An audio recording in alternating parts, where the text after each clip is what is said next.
Today we have to study the rest portion of what is wrong with Indian films. भारतीय फिल्में क्या कमी है, इसके सेकंड पोर्शन को, बाकी पोर्शन को आज पढ़ना है। पिछले दिनों आपने पढ़ा था भारतीय फिल्म की विशेषता, उसकी कमियां, ये सारा चीज़ आज देखेंगे कि सेकंड पार्ट में इन्होंने क्या लिखा है। देखें कि वह almost every passing phase of the American cinema has had its repercussion on the Indian films. Stories have been written based on Hollywood successes and the cliches preserved with care. Even where the story has been a genuinely Indian one, the background music has revealed an irrepressible penchant for the jazz idiom. Almost every passing phase of the American cinema, America के cinema का प्रत्येक हिस्सा जो कि passing होता है, यानी जो कि बिल्कुल ही आगे बढ़ता है, has had it's repercussion on the Indian films, उससे यानी अमेरिकन फिल्म का जो भी हिस्सा, जो भी फेज चलता है, उसका कुछ न कुछ भाग, कुछ न कुछ प्रभाव भारतीय सिनेमा पर है ना। रिपरकशन यानी उसका जो प्रभाव है भारतीय सिनेमा पर, उनकी घटनाओं का, इवेंट्स का कुछ न कुछ प्रभाव पड़ता है। रिपरकशन मीन्स इवेंट, इनके जो इवेंट्स हैं अमेरिकन सिनेमा का, उसका कुछ न कुछ प्रभाव इस पर पड़ता है। स्टोरीज हैव बीन रिटन, और कहानियाँ जो लिखी जाती हैं बेस्ड ऑन हॉलीवुड सक्सेसेस, वह इस तरह लिखी जाती हैं जो कि हॉलीवुड में सक्सेस हो, सफलता हो। And the cliches preserve with care, और इनकी सारी चीज़ों को बिल्कुल ही क्लीचेज यानी जिसको आप संदर्भ, सार गर्भित चीज़ बोलते हो, उसको बहुत ही अच्छी तरह से प्रिजर्व करके रखा जाता है। Even where the story have been genuinely Indian one, हालांकि इसका जो स्टोरी होता है सामान्य तौर से भारतीय होते हैं। The background music has revealed the an irrepressible penchant for the jazz idiom, इस तरह से जो बैकग्राउंड का म्यूजिक होता है वो ये बताता है, रिवील करता है, N irrepressible penchant for the jazz idiom. ये जाज इडियम यानी कहने का मतलब भारतीय सिनेमा के जो इडियम है, भारतीय सिनेमा से जो संबंधित सारी चीज़ें हैं वो क्या होती है, इररिप्रेसिबल होती है, यानी उसको हम अनकंट्रोल जिसको बोलते हैं, वो आप कंट्रोल नहीं कर पाते हैं। उनकी जो बैकग्राउंड है भारतीय सिनेमा का, उसे हम कंट्रोल नहीं कर पाते हैं बैकग्राउंड म्यूजिक को। It should be realize that the average American film is a bad model if only because it depicts a way of life so utterly at variance with our own. Moreover, the high technical polish which is the hallmark of the standard Hollywood product would be impossible to achieve under existing Indian conditions. What the Indian cinema needs today is not more gloss but more imagination, more integrity and a more intelligent appreciation of the limitations of the medium. It should be realized, तुम्हें realise करना चाहिए, the average American film is a bad model. ये realise करना है कि क्या American का film जो सामान्यतः औसत जो अमेरिका की फिल्म होती है वो बैड मॉडल का होता है। If only because it depicts a way of life, ऐसा इसलिए लगता है कि ये डिपिक्ट करते, चित्रित करता है इस तरह की जिंदगी का, so utterly variance with our own, कि हमारी जो ज़िंदगी, हमारी जो लाइफ स्टाइल है उस तरह से हम ना देखकर उसे अमेरिकन, हम अपने आप को अपनी तरह से देखते हैं, अमेरिकन वे में नहीं देखते हैं, इसलिए वो लगता है कि अमेरिकन जो फिल्म है ये बैड मॉडल का है। मोर ओवर जो भी हो, द हाई टेक्निकल पॉलिश, तो इसमें बहुत ज़्यादा टेक्नोलॉजी का यूज करते हैं। Which is the hall mark of the standard Hollywood product, जो हॉलीवुड के प्रोडक्ट से, हॉलीवुड से जो सिनेमा बनती है वो इसका एक आदर्शभूत चिन्ह है, पहचान बन जाता है। वुड बी इम्पॉसिबल, और जब ऐसी पहचान होती है तो इम्पॉसिबल है, ये असंभव है, to achieve under existing Indian condition, कि वो भारतीय कंडीशन में, भारतीय परिप्रेक्ष्य में जाके एग्जिस्ट करे, वह भारतीय परिप्रेक्ष्य में जाके उतना ही उपयुक्त करे। What the Indian cinema needs today, भारतीय सिनेमा को आज क्या जरूरत है? इज नॉट मोर ग्लॉस, इस पर ज़्यादा लोग ध्यान नहीं दे रहे हैं, बट मोर इमेजिनेशन, लेकिन हम लोग क्या कर रहे हैं, बहुत ज़्यादा इमेजिनेशन करते हैं, कल्पना करते हैं, मोर इंटेग्रिटी, और कोशिश करते हैं इसमें ज़्यादा जुड़े, अखंड रहे, and more intelligent appreciation of the limitation of the medium, और जो मीडियम है उसको हम लिमिटेशन में, उसको सीमाओं में रख कर बांधते हैं और उसी आधार पर उसका मूल्यांकन करते हैं। After all we do possess the primary tools of film making. The complaint of the technicians notwithstanding mechanical devices which as the crane shot and the process shot are useful, but by no means indispensable. What our cinema needs above everything else is a style, an idiom, a sort of iconography of cinema which would be uniquely and recognizably Indian. After all, इसके बावजूद भी we do possess the primary tools of film making, फिर भी हमारे पास क्या है, film making का, film बनाने का प्राइमरी टूल्स है, यानी प्राथमिक औजार है, प्राथमिक चीज़ें हैं। The complaints of the technicians, और टेक्नीशियंस का जो इसमें तकनीक का यूज करता है उनका कंप्लेन, उनकी शिकायत होती है, notwithstanding mechanical devices such as the crane, कि इसमें जो मैकेनिकल डिवाइसेस हैं, जो मशीन का यूज होता है, जैसे क्रेन शॉट यानी बड़े शॉट लेते हैं, and process shot are useful, और जो प्रोसेस है, जो जिस प्रक्रिया से फिल्म का हम लोग शूटिंग करते हैं वो यूजफुल है, but by no means indispensable, लेकिन किसी भी तरह से आप उस फिल्म को डिस्पेंसेबल नहीं कर सकते, अलग नहीं कर सकते। व्हाट आवर सिनेमा नीड्स, हमारे सिनेमा की ज़रूरत क्या है, about everything ills is a style, हमारे सिनेमा में क्या जरूरत है कि स्टाइल होना चाहिए, एक तरीका होना चाहिए, कैसे आप सिनेमा को एक्ट करते हो, एक इडियम, उसमें कुछ मुहावरी होनी चाहिए, an a sort of iconography of cinema, और सिनेमा का उस तरह से आप ढालें कि उसका आइकॉन कैसा, उसका हीरो कैसा, हीरो के आधार पर उसे सेट करना है, which would be uniquely and recognisably Indian, जो कि एक बिल्कुल यूनिक हो, अनोखा हो, और उसे हम भारतीय परिप्रेक्ष्य में जान सकें, पहचान सकें। अर्थात इसमें कहते हैं कि जो फिल्म मेकर हैं, जो इसमें टूल्स का यूज करते हैं, उसे जो शिकायत होती है, उस शिकायत को हमें दूर करना है, उसकी प्रक्रिया को हम अच्छी तरह से ढालें, और ये जो बातें कहेगी उसमें क्या है कि हमारा जो स्टाइल है, हमारी भारतीय सिनेमा के लिए ज़रूरत है कि हमारा स्टाइल क्या होना चाहिए, सिनेमा में जो आइकॉन है, जो उसके मुख्य कैरेक्टर हैं, उस पर आधारित हो और वो भी यूनिक हो और भारतीय रूप में उसे ढाला जाए।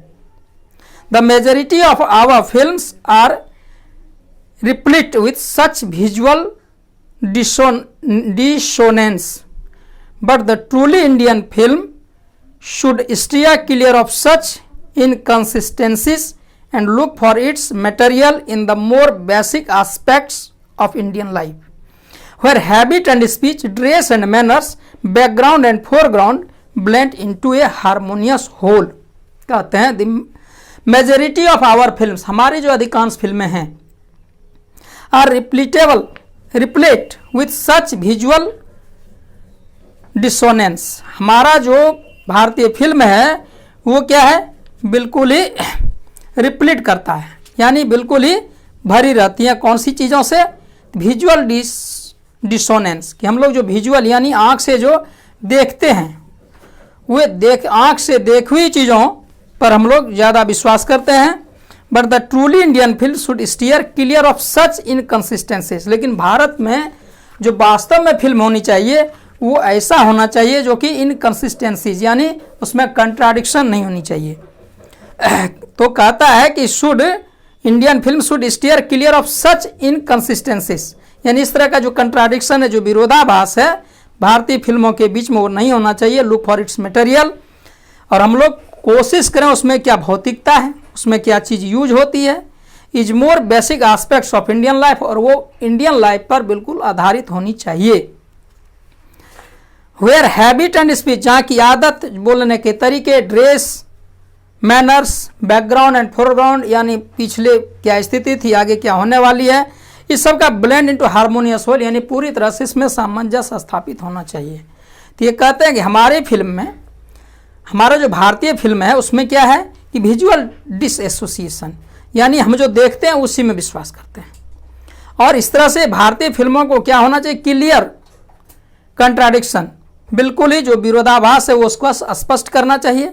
जो मटेरियल है उस मटेरियल को भारतीय एस्पेक्ट में, भारतीय ज़िंदगी में देखा जाता है, और हमारे बोलने के तरीके, हमारे पहनावे ओढ़ावे, तौर तरीके, आगे पीछे जो भी सारी चीज़ें हैं उसमें एक हार्मोनी होनी चाहिए, एक सामंजस्य स्थापित होना चाहिए।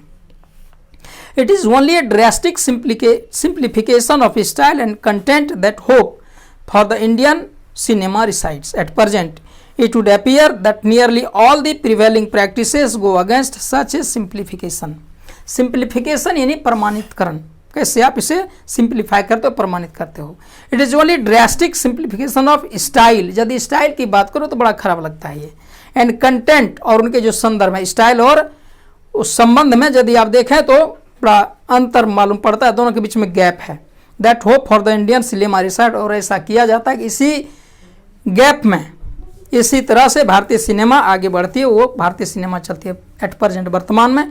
इट वुड अपीयर, ऐसा होगा, that nearly all the prevailing practices, जितने भी हम लोग प्रिवेलिंग प्रैक्टिसेस, जो भी प्रैक्टिस करते हैं, जो भी अभ्यास करते हैं, उसी के पैरेलल में गो अगेंस्ट सच ए सिंप्लीफिकेशन, ये जो हम लोग प्रमाणीकरण करते हैं ठीक इसके अगेंस्ट जाता है, यानी जो भी चीज़ें लिखते हैं लोगों के दिमाग में बिल्कुल ही उल्टा असर कर रहा है, ये भारतीय सिनेमा की खामी है। Starting a production without adequate planning, adequate means उपयुक्त, बिना एडुकेट प्लानिंग का, sometimes even without a shooting script, penchant of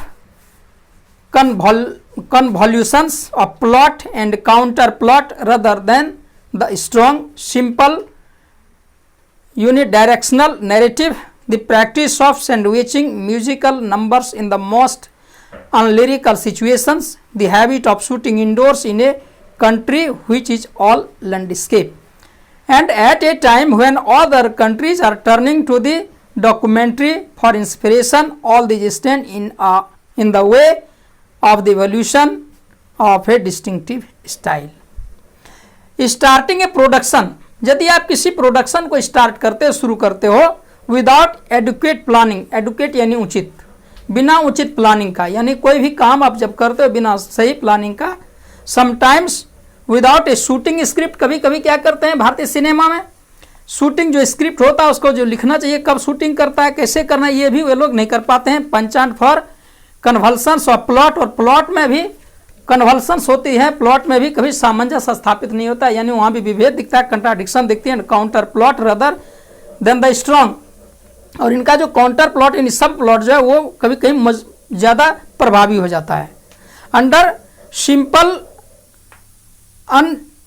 इनडायरेक्शनल narrative, और वो जो है डायरेक्शन माने निर्देशन, तो उनका जो नैरेटिव, उनके कहने के जो तरीके हैं वो अनडायरेक्शनल हो जाता है, यानी वो जो जैसा निर्देश होना चाहिए वैसे निर्देशित होता नहीं है।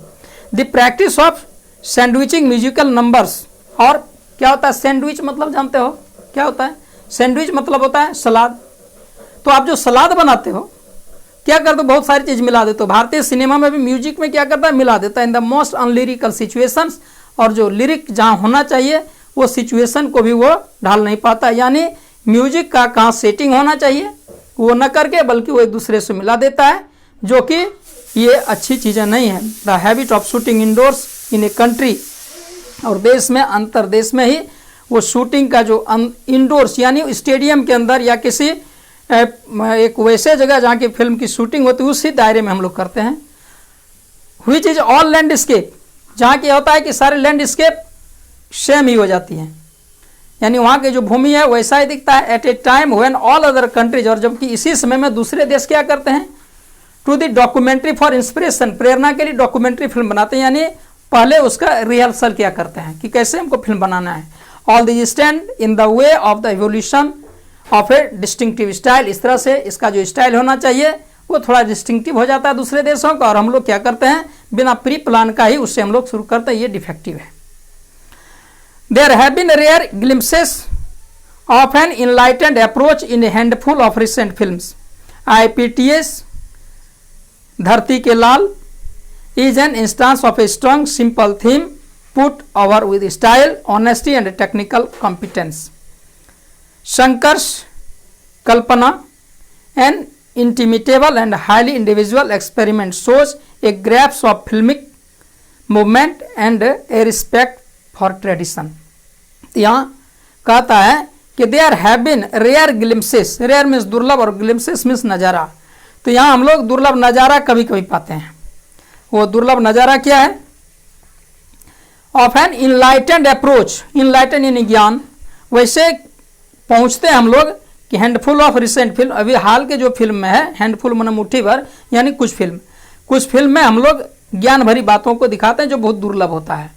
आईपीटीएस जो प्रोडक्शन है, ये एक प्रोडक्शन का जो क्या कहते फिल्म प्रोडक्शन इंडस्ट्रीज, उसमें धरती के लाल एक फिल्म आया, is an instance of a strong simple theme. इसमें क्या था? सिंपल थीम था, बिल्कुल सामान्य थीम था, लेकिन बहुत अच्छी तरह से उन्होंने लिखा था। पुट ओवर विथ स्टाइल, जिसमें स्टाइल भी अच्छी तरह से यूज किया गया था, ऑनेस्टी के साथ, ऑनेस्टी भी था उसमें। टेक्निकल कॉम्पिटेंस, टेक्निकल यानी तकनीकी, कॉम्पिटेंस पूर्णता यानी तकनीकी पूर्णता भी थी, ईमानदारी भी दिखता था, स्टाइल भी अच्छी तरह से इसमें दिखा गया था। और उसी तरह से Shankar's Kalpana, an inimitable and highly individual experiment, और शंकर जो फिल्म प्रोड्यूसर थे, उनकी एक फिल्म कल्पना थी, उसमें भी इनइमिटेबल यानी ऐसे थे जिसकी आप कल्पना नहीं कर सकते हो, एंड हाईली इंडिविजुअल, और ये पूरी तरह से व्यक्ति विशेष पर आधारित एक्सपेरिमेंट था। ये दिखाता है एक ग्राफ्स ऑफ फिल्मिक मूवमेंट, इसमें दिखाता है फिल्म में कैसे मूवमेंट होती, बिल्कुल ज़्यादा अच्छा पकड़ है, एंड रिस्पेक्ट फॉर ट्रेडिशन, और ये दिखाता है कि आपकी परंपरा कैसी है भारतीय फिल्म में, ये सारी यहाँ ये विशेषता है। और अंतिम जो इनका स्टेंजा है, ये हाँ अंतिम पैराग्राफ, इसमें कवि कहते हैं, ये सत्यजीत रे जो आपको इस ऐसे के लेखक कहते हैं, the raw material of the cinema is life itself. It is incredible that a country which has inspired so much painting, music and poetry should fail to move the filmmakers. He has only to keep his eyes open and his ears let him do so. The raw material of cinema, cinema का जो raw material में कच्चा माल, या कच्चा माल मतलब cinema के लिए जो जो चीज़ें उपयुक्त होनी चाहिए उसे ही कच्चा माल कहते हैं यहाँ, raw material. Is life itself, उसमें क्या है, वो प्रोड्यूसर का जिंदगी अपनी आप होनी चाहिए, यानी जो भी आप सिनेमा को व्यक्त करते हो तो ऐसा हो कि जो आइकॉन है उसको उसकी जिंदगी से आधारित ही होना चाहिए, है भी।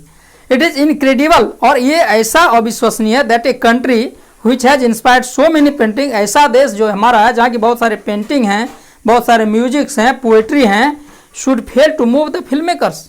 तो क्या ये फिल्म मेकर को जो फिल्म बनाते हैं उसे इसमें फेल होना चाहिए था, उसे फेल होना चाहिए, ऐसा नहीं होना चाहिए। ये अविश्वसनीय कि हमारे फिल्म के जो प्रोड्यूसर हैं, इतने अच्छे पेंटिंग है हमारी, तो इसमें म्यूजिक है, पोएट्री है, उसमें भी ये लोग फेल कर जाते हैं, असफल हो जाते हैं। He has only to keep his eyes open, तो जो प्रोड्यूसर हैं, डायरेक्टर हैं, उनको अपनी आंखों को बिल्कुल ही सचेत रखना है, एंड हिज ईयर्स यानी आंख और कान यानी पूरे तन्मयता के साथ, हार्ट एंड सोल के साथ उसे फिल्म में बनाने में अपने आप को ढाल देना चाहिए। इसलिए आशा कर लेट हिम डू शो। और फिर अंत में ये एसेइस्ट कहते हैं कि चलो हमें वैसा उन्हें करने दें, और फिर देखते हैं कि ये जो सिनेमा है आपका क्या प्रोग्रेस करेगा, और आशा है कि सिनेमा आगे के दिनों में बहुत ही ज़्यादा प्रोग्रेस करेगा। और next day we will have to discuss over its question and answer, thereafter we will have to write, और we have to write questions, but I want to fulfil your ambition. You may be a film maker, तुम film maker भी बन सकते हो। You may improve its style and its something missing in this film, जो film में missing कर रहा है उसे आप पूरा कर सकते हो। और यहाँ ये जो दिया गया है इसमें फिल इन द ब्लैंक्स, आशा है कि आप इसे बना के रखेंगे, अगले दिन फिर इस पर डिस्कस करेंगे। Thank you.